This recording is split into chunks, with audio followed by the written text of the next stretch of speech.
Visite-nous, ô Esprit de Dieu, visite-nous. Aujourd'hui, je voulais parler de comment changer la stature, comment changer de stature devant Dieu. Vous savez, comment passer de enfant. Vous savez, la Bible parle beaucoup de tant que l'héritier est un enfant, il ne diffère en rien d'un esclave. Il y a beaucoup d'enfants de Dieu, mais il y a peu de fils de Dieu. On sait que fils de Dieu n'est pas un sexe, n'est-ce pas? Fils de Dieu, c'est une statue devant Dieu. Fils de Dieu, c'est un état. C'est quelqu'un à qui Dieu peut confier des choses. Quelqu'un à qui Dieu peut faire confiance. C'est quelqu'un à qui Dieu peut dire des secrets. Amen. Comment on fait? Il y a une stature d'enfant de Dieu pour qui Dieu a de l'affection. Il ne fait rien sans avoir confié cela à son serviteur.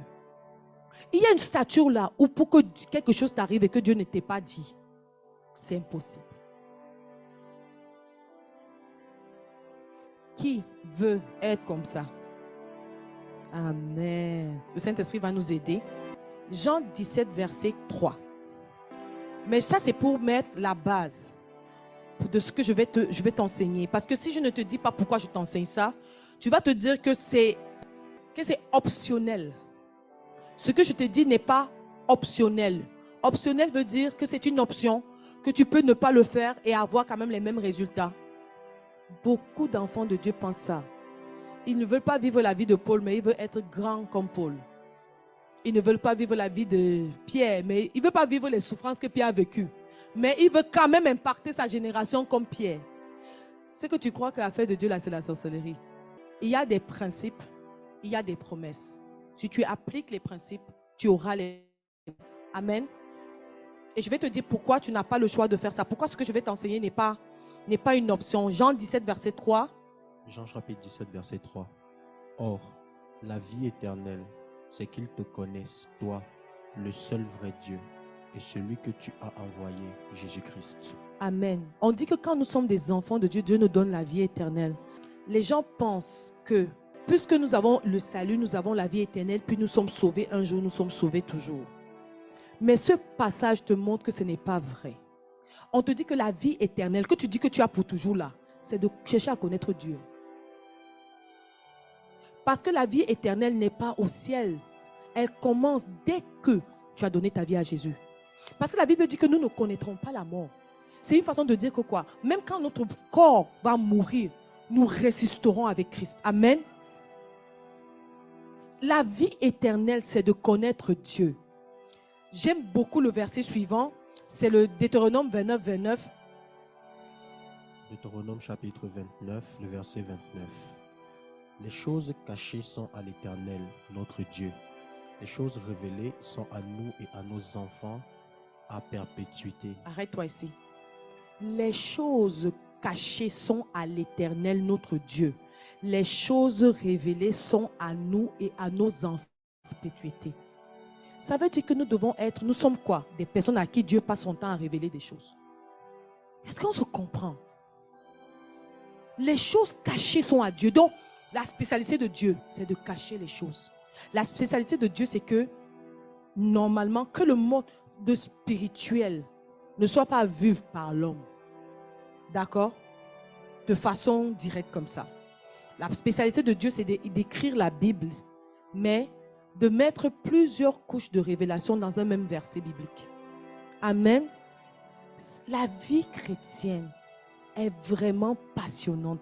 Si tu veux vivre la vraie vie chrétienne, la vie chrétienne est une vie tellement étrange que je vous assure que quand tu vis la vraie vie chrétienne, tu es très peu ému de ce que tu entends ou de ce que tu vois de tes yeux, de ce que ta main touche. Tu fais tout pour vivre dans l'esprit. Dans l'esprit. On a dit que en Nadège, il y a 3 personnes.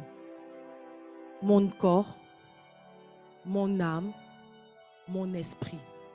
Ces 3 personnes se disputent l'autorité, se disputent qui commande, qui va diriger la vie de Nadège. Et mon corps, tout ce qui est lié à mon corps est très physique. La fatigue avant de prier, le sommeil quand il faut prier. Ça, c'est mon corps. Ça veut dire que mon corps est en train de vouloir être le chef en ce moment-là de Nadège. Mais il y a mon âme, là où il y a mes émotions. Je vais beaucoup pleurer. Je vais beaucoup pleurer. Je vais beaucoup crier. Je vais beaucoup être en joie. Je vais beaucoup m'agiter. Ça, tu es dans l'âme. Ça veut dire que c'est l'âme en ce moment qui te domine. C'est pour ça que la plupart des chrétiens restent dans sa vie de prière ou sa communion avec le Saint-Esprit dans l'âme. Pourquoi? Il est trop à comment il ressent. Je ressens ça comme ça. Je ne ressens pas ça comme ça. Il faut que tu partes de l'âme pour arriver à l'esprit. Et là où il y a l'esprit, là où il y a la parole de Dieu. C'est pour ça que je disais que si un prophète, quelqu'un qui dit qu'il est prophète, ne t'appuie pas ce qu'il dit dans la parole de Dieu, il est dans son âme. Donc c'est ses émotions qui guident ce qu'il dit.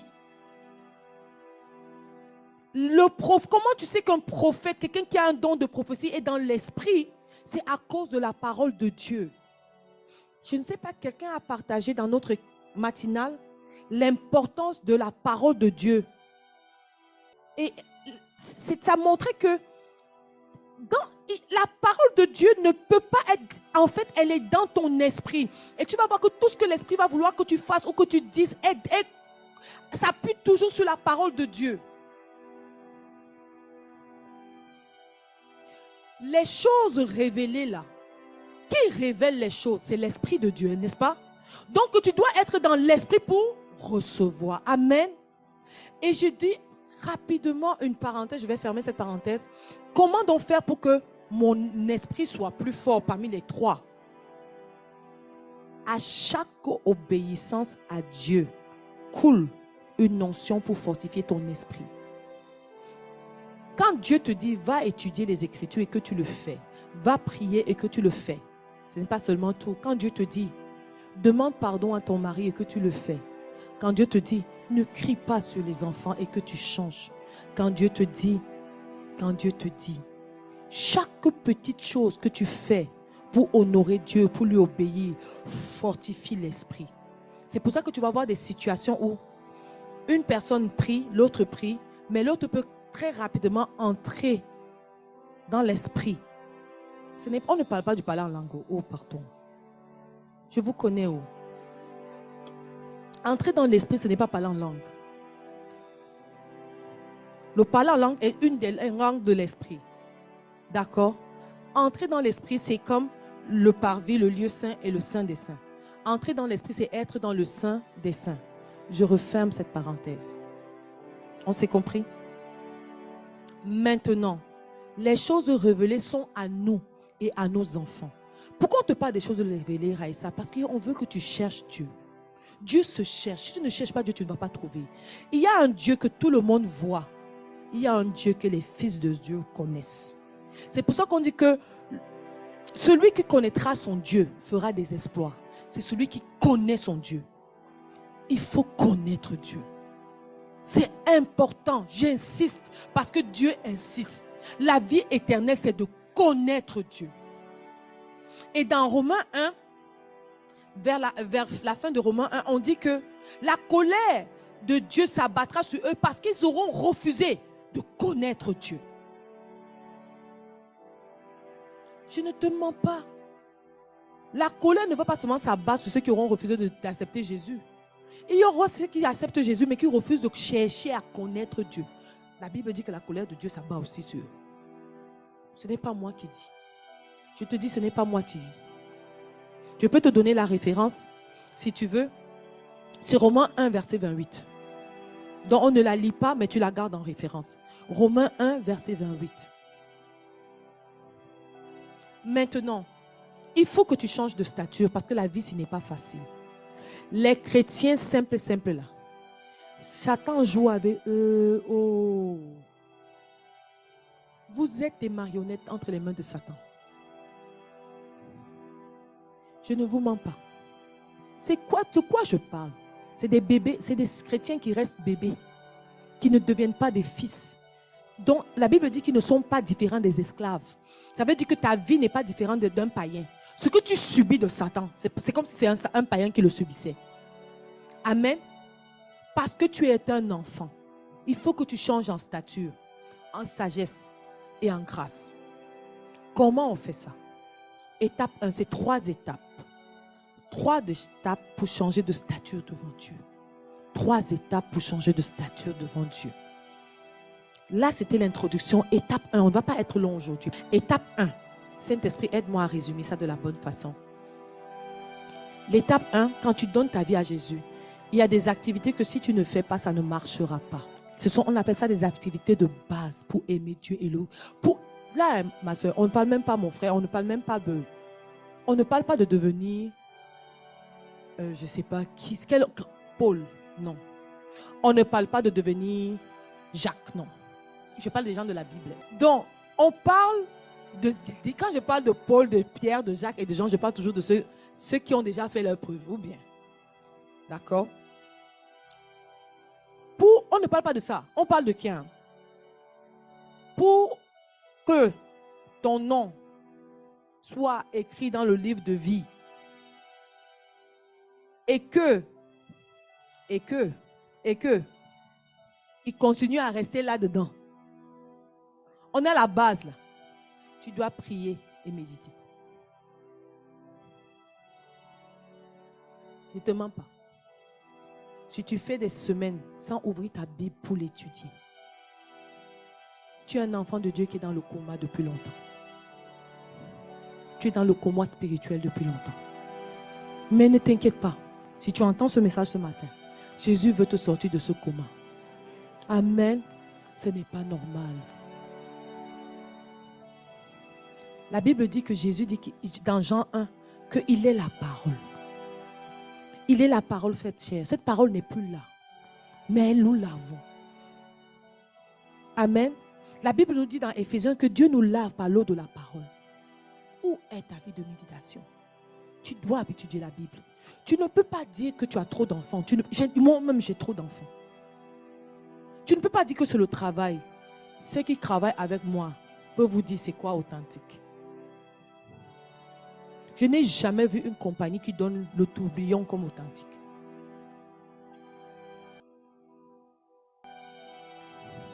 Si moi je médite, et toi alors? On se dit-tu les vraies choses? Tu n'as pas d'excuse. Si moi je suis mariée, j'étudie la Bible, j'ai 4 enfants, je suis PDG de Authentique, je suis la leader spirituelle du REDA. Qu'est-ce que tu peux être occupé plus que moi? Parlons ça. Nous avons du temps pour ce qui nous est cher. Pardonne-moi si tu te sens visé. Je te dis, moi, parle-moi pas pour quelqu'un personnellement. Mais je te dis que c'est possible parce que je le fais. Tu n'as pas mon nombre d'enfants. Qu'est-ce qui t'empêche de méditer? Si tu ne médites plus, c'est parce que tu es déjà dans le coma spirituel. Étudie la parole de Dieu. Et on a dit ici que ce n'est pas compliqué. Le professeur, c'est le Saint-Esprit. L'élève, c'est toi. Celui qui gère la classe, c'est le Saint-Esprit. Alors va seulement disposer et dire, enseigne-moi. Ce n'est même pas ton travail, c'est son travail. Il y a une prière qu'on fait avant de lire la Bible, pour étudier la Bible. On dit, Seigneur, renouvelle mon intelligence pour que je comprenne les merveilles de ta parole. C'est David qui la faisait. Parce que David savait que la parole de Dieu a des couches de choses cachées. Je ne sais pas pourquoi Dieu veut que j'insiste sur la méditation ce matin. Ça veut dire qu'il y a beaucoup qui ne méditent pas. Médite la parole de Dieu tous les jours, sinon tu vas tomber dans le coma spirituel. Amen. Il nous a lavé par l'eau de la parole. La prière On a dit ici à la veillée que ce n'est pas compliqué. Il ne faut pas se mettre la pression. La Bible dit que tu ne sais pas prier. Que la personne qui sait prier, c'est le Saint-Esprit. Arrive dans sa présence et lui dit, je veux prier. Vous savez que c'est une prière. Seigneur, je suis dans ta présence, je veux prier, je ne sais pas quoi dire. Seigneur, je suis dans ta présence, je veux prier, je ne sais pas quoi dire. Tu vas te rendre compte que les mots vont commencer à sortir de ta bouche. Parce qu'il va... En fait, tu es en train de lui dire que le prieur vienne prier. Est-ce que vous écrivez des lettres à Dieu? Écrivez-lui des lettres et allez, et prenez la lettre et lisez. Je vous assure, quand Dieu va te voir faire ça, il va souffler l'esprit de prière sur toi.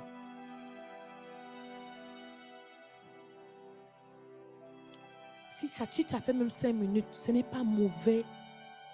Dis à ton voisin, même 1 minute. 1 minute te fait quoi? Si tu pries 1 minute, ça fait quoi?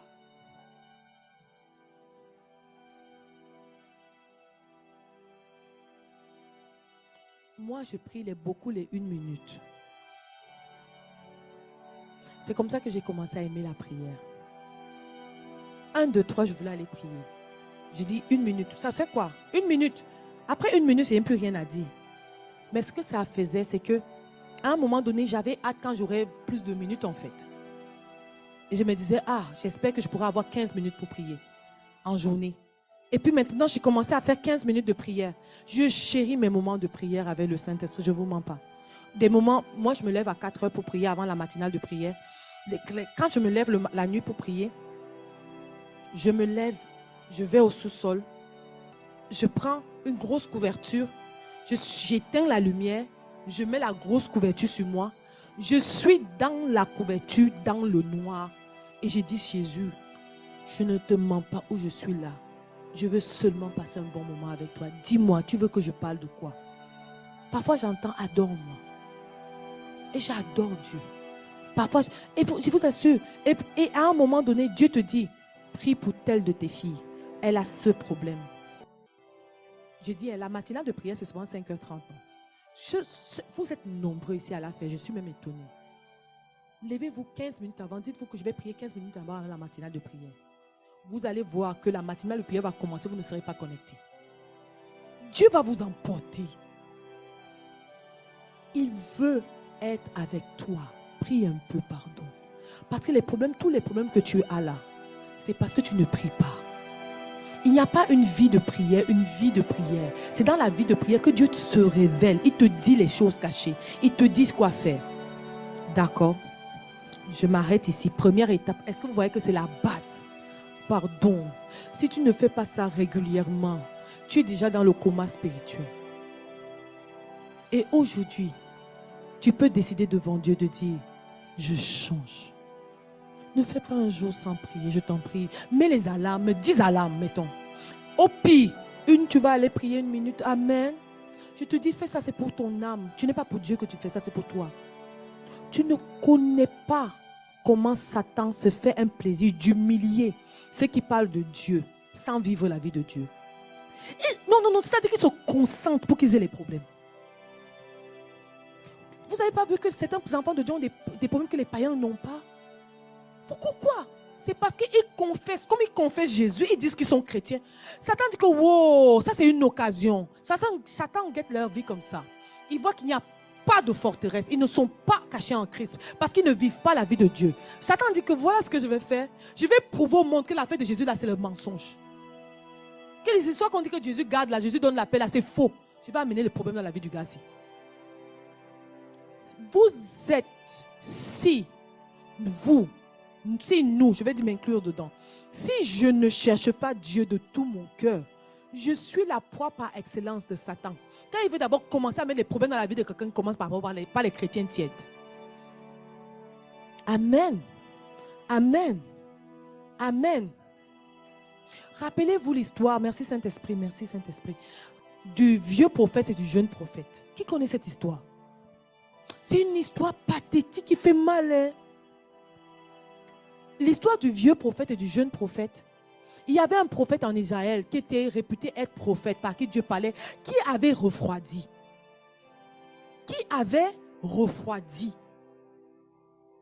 Et Dieu va parler à un jeune prophète pour lui dire, va dans tel endroit, va parler au roi comme ça. Mais quand tu auras fini de parler au roi, ne t'arrête pas, ne mange pas, rentre. Ne t'arrête même pas, ne mange même pas, pars. Le jeune prophète est parti, il a fait ce que Dieu lui avait demandé, il a parlé au roi. Vous savez que quand un prophète vient parler au roi, tout le monde connaît. Parce que ce n'est pas n'importe qui. Vous croyez que qu'est-ce qui s'est passé dans le cœur du vieux prophète? La jalousie. Je vous assure que quand un chrétien est tiède, il est l'instrument par excellence dans les mains de Satan pour détruire les vrais chrétiens. Si tu es tiède, c'est toi que Satan va utiliser pour faire tomber ton autre frère. Le vieux chrétien, le vieux prophète va aller à, et on dit qu'il allait à la rencontre du jeune prophète. Il va lui dire que non, viens, on mange. Et le jeune prophète va lui dire effectivement que non. Dieu m'a dit de ne pas faire ça, de ne pas m'arrêter, de ne pas revenir. Il va lui dire que non, viens. Vous savez ce qui s'est passé? Le jeune s'est dit que comme c'est un vieux prophète, sûrement peut-être je n'ai pas bien compris la partie du message de Dieu là. Il a fait confiance à un homme que de faire confiance à Dieu. Il est mort. En fait, le vieux prophète a été le meurtrier du jeune prophète. Même s'il ne l'a pas tué directement.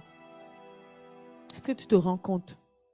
Si tu ne te réveilles pas, Satan va t'utiliser pour faire du mal aux autres chrétiens. C'est seulement à toi. Tu vas commencer à dire, oh, on m'a fait ça, on m'a fait ça. Tu vas commencer à te plaindre des autres tout le temps. Tu sais que c'est être un accusateur? Celui qui se plaint trop qu'on lui fait trop les choses est l'accusateur de ses frères. Amen. Je vais finir avec cet exemple. Rappelle-toi que pour aller faire du mal à Job, Satan qui se retrouve au ciel, non? Donc, quand quelqu'un qui a connu Dieu se retrouve en présence des enfants de Dieu, il devient quoi? Celui qui va faire la sale besogne. On est d'accord? Maintenant, je vais passer à l'étape 2. Donc, prière, méditation, étape 1. On est clair? Pardon, il faut prier. Pardon, il faut méditer. Amen. Je n'ai même pas mis le jeûne dedans. Si tu as même un peu la force, jeûne même jusqu'à midi. Oh. Hein? Jusqu'à midi. Midi. Oh. Petit. Ou bien, jeûne même jusqu'à midi. Midi a fait quoi? N'est-ce pas que parfois tu dors, tu te réveilles à 11h45? Ce qu'il dit là, c'est la vérité. Hein? Jeûne même à midi. Tu vas pas mourir. Amen. Laisse les autres qui jeûnent, ils cassent le soir là. Pour toi, arrête-toi à midi, c'est ton niveau. Amen. Et un jour, ça va être 14h. Et un jour, ça va être 16h. Hein, Rosine? Amen. Nous jeûnerons. Amen. Chacun a son niveau. Amen. C'est la soif ou la pression? La soif. Si tu ne connais pas ce message, va l'écouter dans notre chaîne YouTube. C'est les choses de la soif qui doivent nous motiver et non la pression. Si tu veux déjà faire comme l'autre, c'est déjà la pression. Moi, ma part, parce qu'à 13h, quand j'ai faim, je veux mourir. Seigneur, je vais jeûner jusqu'à midi. Et tu vas voir un jour, tu vas vouloir casser ton jeûne en midi. Dieu va faire exprès, tu ne vas pas casser le jeûne. Et tu vas le casser à 15h. Et tu vas dire, mais je peux jeûner jusqu'à 15h. Amen. Dieu est doux. Hein. Dieu n'est pas comme Maman Nadège. Il est doux. Dieu est doux. Dieu n'est pas comme Maman Nadège. Dieu est doux. Amen. Ok. Deuxième étape. Imagine que tu lis la Bible. C'est un homme de Dieu qui avait dit ça et je vais reprendre les mêmes mots. Imagine que tu lis la Bible. On te dit que et Pierre s'en alla à Jérusalem et là il commit l'adultère. Il demanda pardon à Dieu, puis s'en alla à Gaza et là il rencontra une prostituée. Il commit encore l'adultère. Il demanda pardon à Dieu, puis s'en alla à Antioche et il commit l'adultère. Il demanda pardon à Dieu. Est-ce qu'il aurait eu le temps d'écrire 1 Pierre? Non, parlons la vérité. Je recommence. Il y a un message dedans. Je recommence. Imagine que tu lis le livre d'Esther. Hein, comme on dit Pierre, là, les femmes elles ne s'identifient pas. Prenons une femme. Hein? Lui lit le livre d'Esther. Le destin des Juifs, c'est dans ses mains. Et puis, son oncle vient lui dire, tu sais qu'Esther, il faut jeûner. Et puis, Esther commença le jeûne. Et puis, à midi, elle eut faim. Elle mangea 2 carottes. Elle se repentit. Elle continua le jeûne à 19h. Elle mangea une pomme. Elle se repentit. Les Juifs, là, ils seraient tous morts. Ouah, non, je n'ai pas fini. Le jeune Jérémie. Hein, tu vas dire que tu es un enfant, toi, Imagine Jérémie. Dieu lui dit, va, parle aux enfants d'Israël. On dit que Jérémie arriva en route. Il vit les enfants d'Israël. Il eut peur. Il rentra chez lui. Il ne dit rien. Il se repentit. Et puis le lendemain, il promit à Dieu qu'il va partir. Il alla là-bas. Il a de parler. Il s'est mis à pleurer. Il rentra. Il se repentit. On aurait le livre de Jérémie, mon frère. Attends. J'en ai une belle pour toi. Marie de Magdala. 3e jour, elle s'en va pour mettre les arômes sur le corps de Jésus. Elle arrive en route, elle dit que je suis même obligée. Je suis même plus chrétienne que qu'il a fait de Jésus là. Le gars est moi quoi même. Les autres là sont restés là-bas. Pourquoi moi je viens? Je dis, moi je veux trop montrer quoi? Marie, tu es trop comme ça. Il faut laisser. Si les autres ne sont pas ici, pourquoi moi je suis ici? Pierre est où même? Jean est où même? Jacques est où même? Où sont même ses frères? Sa mère même n'est pas là. C'est moi qui veux dire que je l'aime trop. Quand je rentre. Si ça s'est passé comme ça, Jésus aurait envoyé qui pour dire que je suis ressuscité? Jésus aurait envoyé qui? Pourtant, c'est l'attitude de nous. Nous passons notre temps à nous repentir. Nous passons notre temps à commencer des choses avec Dieu qui ne finissent, que nous ne terminons jamais. La 2e étape, c'est la pureté. Il faut que tu vives une vie de pureté. Il faut que tu vives une vie de pureté. Sans la sanctification, tu ne peux pas voir Dieu. Il faut que tu sois la Bible dans la vie de quelqu'un. Il faut que tu réalises que tu seras peut-être la seule Bible qu'un païen aura l'occasion de lire. Si toi, tu passes ton temps à t'engueuler avec, c'est qu'il est en train de lire une Bible où les chrétiens s'engueulent beaucoup. Hein? Vous savez ça? Imagine que tes collègues, quelle est l'image que tes collègues ont de toi? Quelqu'un qui se justifie beaucoup. Ça veut dire qu'ils sont en train de lire en ce moment une Bible où Paul se justifie beaucoup. Hein? Amen. Ton collègue athée là, peut-être la seule Bible qu'il aura eu l'occasion d'entendre de sa vie, c'est toi. Qu'est-ce qu'il entend de toi? Quand ils font les jokes bizarres, tu jokes aussi. Ça veut dire que tu es en train de dire que dans ta Bible, que toi qu'il est en train de lire, Paul fait des jokes salaces. Est-ce que tu réalises? Est-ce que tu réalises? Regarde, mon but n'est pas de t'affliger. Mais si je ne te dis pas, qui va te dire? On va lire quelques versets bibliques, s'il vous plaît. Le verset biblique qui parle de la 2e étape, je veux qu'on lise ça. Jérémie 7, 23. Jérémie 7, 23. Jérémie chapitre 7, le verset 23. Mais voici l'ordre que je leur ai donné. Écoutez ma voix et je serai votre Dieu. Et vous serez mon peuple. Marchez dans toutes les voies que je vous prescris afin que vous soyez heureux. Amen.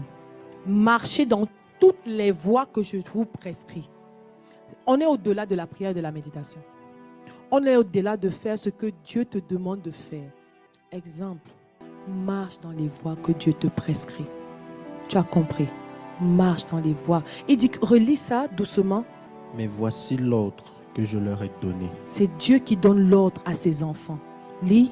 Écoutez ma voix. Écoute sa voix. Et je serai votre Dieu. Et vous serez mon peuple. Oui.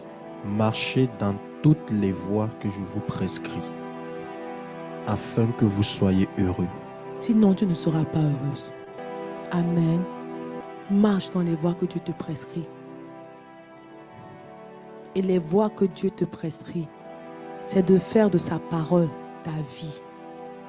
Je te dis que Satan peut te préparer n'importe quel piège. Quel que soit le piège que Satan peut te préparer, si tu es assis dans les Écritures, pas dans la prophétie, dans les Écritures, pour appliquer ce que les Écritures disent dans chaque situation de ta vie, Satan n'aura jamais raison de toi. Amen. Si tu es assis dans les Écritures pour faire ce que Dieu te prescrit, Satan ne peut pas avoir raison de toi. C'est impossible. On va lire un autre verset, s'il vous plaît. 2 Corinthiens 10, verset 5. 2 Corinthiens chapitre 10, le verset 5. Nous renversons les raisonnements et toute hauteur qui s'élève contre la connaissance de Dieu et nous amenons toute pensée captive à l'obéissance de Christ. Amen, j'aime celle-là. Je l'utilise beaucoup souvent pour moi-même. Je ramène toute pensée captive à l'obéissance de Jésus. Ça veut dire quoi? Dans une situation avec quelqu'un, quelque chose me frustre. Nadège veut réagir, n'est-ce pas? D'accord? Nadège veut réagir. C'est-à-dire que, ou alors, je veux devenir triste. Ça veut dire que mon âme veut réagir. D'accord? Mais il dit ici qu'il ramène toutes ses pensées captives à l'obéissance de Dieu. Ça veut dire quoi? Il ne permet pas que la personne qui réagit soit autre chose que l'esprit. Qui réagit? Quand on te fait quelque chose, qui réagit? Quand tu es fâché, qui réagit? Tu dois rendre toute pensée captive. C'est-à-dire que quand quelque chose monte, tu dois te demander, est-ce que c'est de l'esprit? Si tu ne connais pas de la parole de Dieu, comment tu sauras? Ou bien, Amen, Amen. Il dit, nous rendons tout, nous amenons. C'est-à-dire que, ça veut dire, nous rendons. Rendre, c'est un verbe d'action. C'est-à-dire que je transforme ma pensée là. Je l'amène à un autre niveau. Je ne permets pas qu'elle s'exécute en moi si elle n'est pas soumise à l'esprit. La pensée de manger quand tu n'as pas faim, soumets-la un peu au Saint-Esprit. La pensée de parler mal de quelqu'un quand ce n'est pas nécessaire. De rappeler ce que quelqu'un a fait de mal alors que ce n'est pas nécessaire. C'est malsain. Il y a une façon de se délecter de parler mal des autres que la chair aime. Il ne faut pas accepter ça. Vous savez pourquoi la chair aime quand on parle mal de quelqu'un? Parce que ça lui montre qu'elle est mieux que l'autre. N'acceptez pas ça. Rendez cette attitude captive. Amenez-la captive à l'esprit pour qu'elle disparaisse. Et je veux dire quelque chose à quelqu'un. Tu sais, le jeune homme riche, je ne sais pas si tu connais la parabole du jeune homme riche dans la parole de Dieu. Il priait, méditait, il jeûnait. C'est pour ça qu'il disait qu'il faisait tout ce qu'on lui demande, on le prescrit. Il priait, il méditait et il jeûnait. Mais quand Jésus lui a dit, il faut vendre ce que tu as, il n'a pas accepté de soumettre sa volonté à son esprit. La pureté, c'est au-delà des activités spirituelles traditionnelles. C'est de faire et c'est d'obéir à la voix de Dieu pour moi. C'est d'obéir à la voix de Dieu pour ma vie. Lis Romains 1, 5. Romains chapitre 1, le verset 5. Par qui nous avons reçu la grâce et l'apostolat pour amener en son nom à l'obéissance de la foi tous les païens. Paul parle de son apostolat. Il parle en fait du but d'un chrétien dans la vie des autres. C'est que tu dois amener les païens à l'obéissance de Christ. Mais si tu n'obéis pas, tu peux amener quelqu'un à obéir. Tu vois que tu es disqualifié si toi-même tu ne te qualifies pas. Je ne sais pas à qui je disais, j'ai oublié. J'ai rencontré un jeune homme et je lui ai dit, tu veux chasser les démons. Eux ils jeûnent, toi tu ne jeûnes pas et tu viens les chasser. Vous savez comment les démons jeûnent, non? Vous ne pouvez pas jeûner plus que les satanistes. Hein. Je ne vous mens pas. Tu ne peux pas soumettre alors que tu ne peux pas délier alors que toi-même tu es lié. Tu ne peux pas amener les gens à l'obéissance de Christ alors que toi-même tu n'obéis pas. Quel est le type d'obstacle que tu rencontres? Il y a un démon derrière. Hein. Le problème qui est dans ta maison là, il y a un démon derrière. Hein. En passant, je t'annonce quelque chose. Ce jeûnement, il jeûne. Hein. Il ne fait pas un mois sans jeûner. Hein. Tu veux chasser, tu ne jeûnes pas. Il faut que tu saches quel type d'armée est en face de toi. Hein.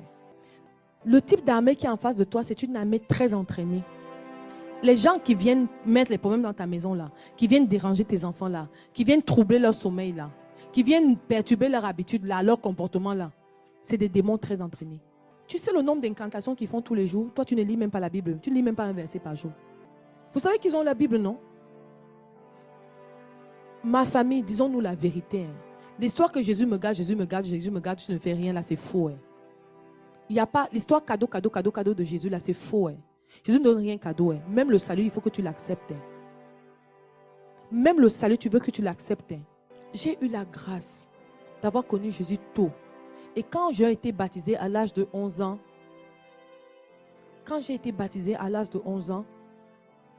la persécution dans notre maison était tellement forte pour mon frère et moi que nous ne pouvons pas aller à l'église. Mais nous, on avait clairement dit, à l'époque, on était des catholiques, on avait dit que nous, on ne partait plus à l'église catholique. Je me rappelle, on nous avait bastonné. Ma mère nous avait demandé d'enlever tous nos habits de Noël pour lui remettre. On avait donné nos vies à Jésus un 23 décembre comme ça. Le 25 décembre, c'était Noël. Quand on arrive à l'église catholique, on dit, au nom du Père, mon frère et moi se regardent. Ma mère nous regarde. Elle dit quoi? Vous ne faites pas au nom du Père, du Fils et du Saint-Esprit. Mon frère et moi, elle dit que je vous regarde maintenant.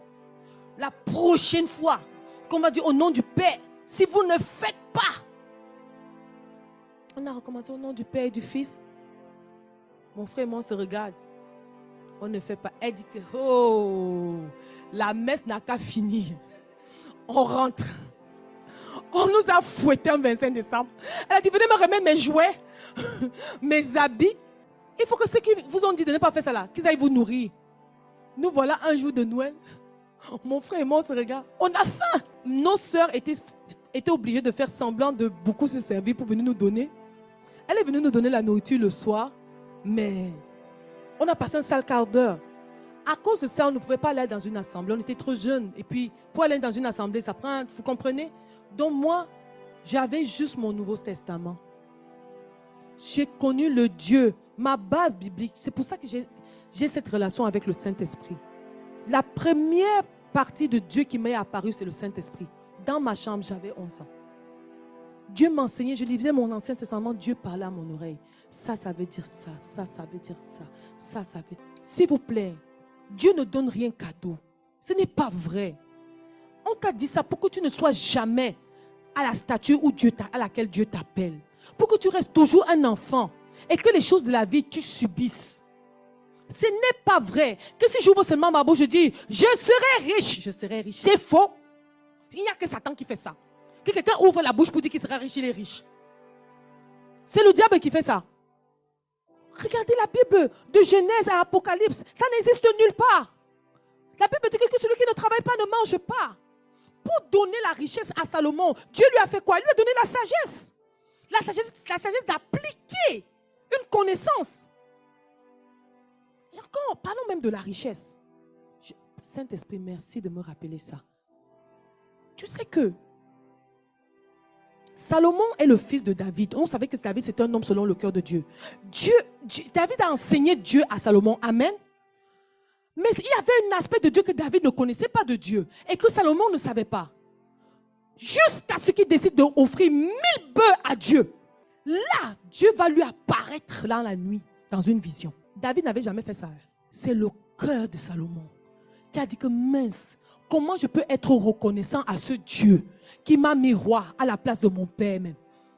Il a dit que on n'avait jamais fait ce genre de sacrifice à Dieu. Tu as même déjà offert quelque chose à Dieu. Tu veux richesse, voilà ça. Dieu s'assure qu'il va mettre beaucoup d'argent entre les mains de quelqu'un qui est généreux. Ah, si tu es schiste, il faut oublier ça, tu es disqualifié. Même si tu travailles, ton argent va se percer dans tes mains. Parce qu'il y a un principe de la richesse qui est de donner. C'est biblique, c'est un principe biblique. Il n'y a pas que je serai riche, j'aurai la maison, j'aurai la voiture. Mais même payer la maison et voiture, concessionnaire là, il y a même premier crédit, deuxième crédit, troisième crédit, quatrième crédit, non. Il y a un héritage que Dieu t'a gardé. Plus que ça, dans sa présence. C'est l'autorité sur les situations difficiles. C'est de dire, mon fils-ci, je refuse ce qui est en train de lui arriver. C'est de dire que ma mère, si tu ne jeûnes pas, qui va jeûner? Si tu ne pries pas, qui va prier?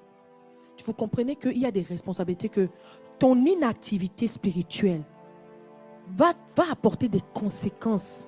Que si tu ne peux pas, tu dois être actif spirituellement. Amen. Si tu ne t'assois pas, pour qu'une fois par mois, tu jeûnes pour tous tes enfants, tu écris leur nom et tu donnes le sujet de chaque... Comment tu fais ça? Comment tu fais ça? Qui va faire ça? Amen. La pureté.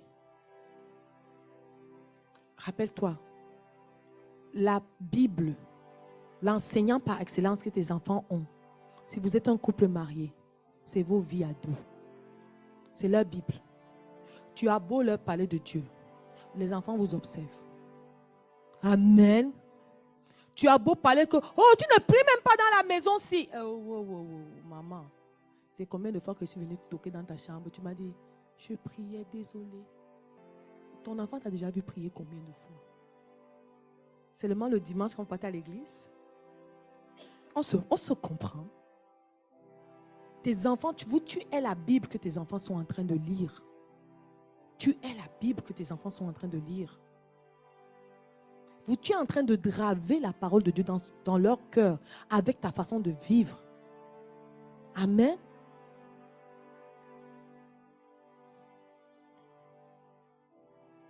La troisième étape. Je vais laisser la deuxième étape comme ça. Mais dans 1 Samuel, on dit que Dieu préfère l'obéissance au don. On s'entend que la prière, la méditation, c'est une sorte de sacrifice. Amen. Parce qu'on donne de notre temps pour aller prier. On donne de notre temps pour méditer. Pour passer. Jeûner, c'est un sacrifice. Amen. Mais la deuxième étape, c'est là. C'est au-delà. Et Dieu te dit, obéis-moi dans les moindres choses. Je préfère l'obéissance au... Troisième étape et dernière étape, tu dois servir Dieu. Tu ne sauras jamais si tu peux chasser un démon si tu ne délivres pas quelqu'un. Tu ne te retrouves pas face à un possédé. Je mens. Et je recommence. Comment tu sauras que tu as le don de guérison actif si tu ne pries pas pour les malades? Comment tu sauras que tu as un don de vision réelle si Dieu ne te montre pas, ne te parle pas des autres? Et Dieu ne te parle pas des autres si tu ne te soucies pas des autres. Tu dois servir Dieu. Tout le monde ne sert pas Dieu en prêchant. Mais il y a les donateurs, il y a les financiers, il y a ceux qui prennent soin des autres, il y a ceux qui prêchent, il y a toutes sortes. Mais il faut que tu fasses quelque chose pour la grande commission. Tu dois faire quelque chose. Pose-toi la question. Pour gagner des âmes à Christ, parce que c'est son plus gros problème.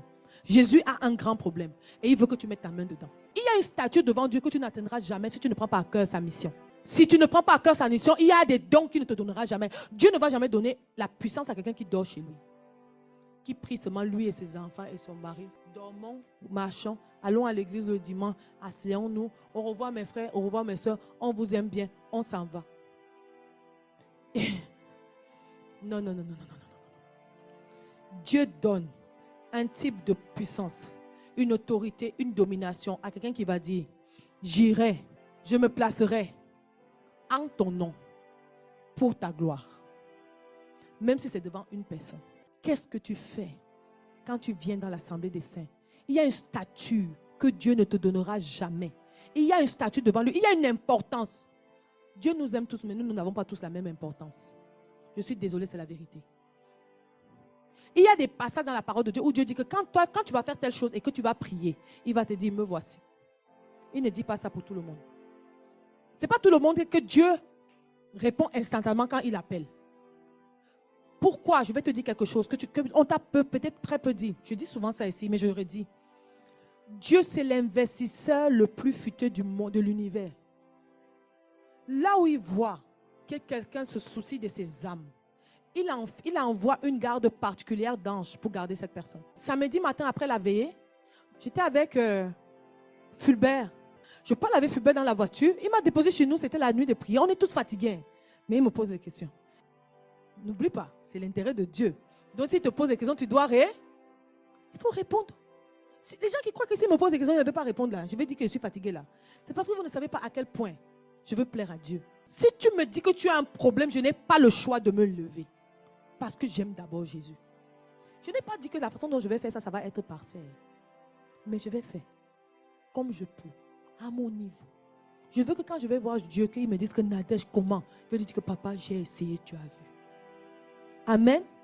Je suis donc avec Fulbert, après la nuit de prière. On est samedi matin dans la voiture, on est devant chez moi. Et puis c'est bizarre.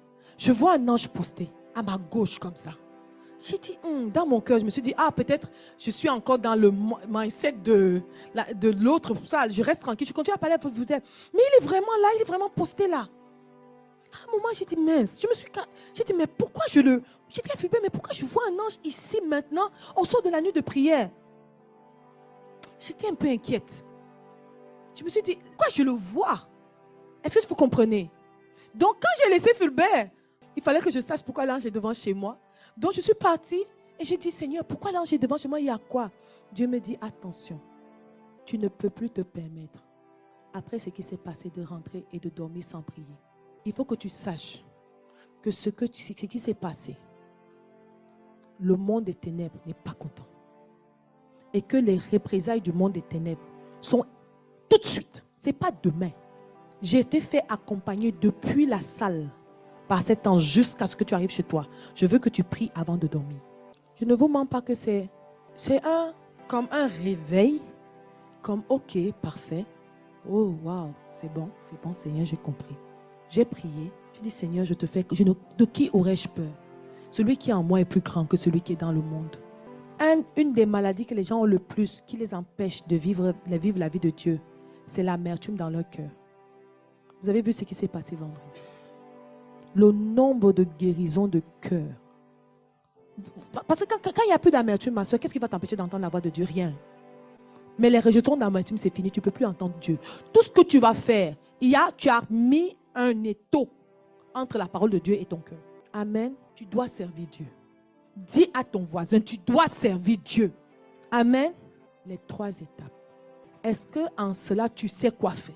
Les questions sur ma prochaine étape avec Dieu, c'est quoi? Tu sais, non? Les questions de que dois-je faire pour garder mon feu? Tu sais, non? Les questions de qu'est-ce que maintenant Dieu attend de moi? Tu sais, non? En passant, c'est simple, non? Mais je ne t'ai pas dit que c'est facile. J'ai dit que c'est simple. Mais ce n'est pas facile. Si c'était facile, il y aurait plus d'enfants de Dieu qui marchent avec la puissance dehors. Ça prend la constance.